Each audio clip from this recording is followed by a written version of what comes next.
கார்த்திக் நரேன் இயக்கிய துருவங்கள் 16 படத்தை கேரளாவில் விநியோகம் செய்தவர் மகாவிஷ்ணு. இவர் தமிழ்நாட்டில் இருக்கும் பிரபல ஆர்ஜேவின் நெருங்கிய நண்பராம். இவர் ஒரு புதுக்கதை ஒன்றை எழுதியுள்ளார். அதை விரைவில் படமாக எடுக்க இருக்கிறார். இந்த நிலையில் தன்னுடைய கதை பற்றி அவர் பேசும் பொழுது, எனக்கு தெரிந்த ஆர்ஜே நண்பருக்கு இளைய தளபதி விஜய் நல்ல பழக்கம்.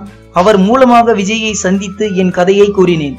அதற்கு அவர் கதை மிகவும் நன்றாக இருக்கிறது, இடைவெளியில் வரும் சுவாரஸ்ய விஷயத்தை வேறு எந்த படத்திலும் நான் பார்த்ததில்லை என்றார். அவர் சொன்ன அந்த வார்த்தை எனக்கு மகிழ்ச்சியாக இருந்தது.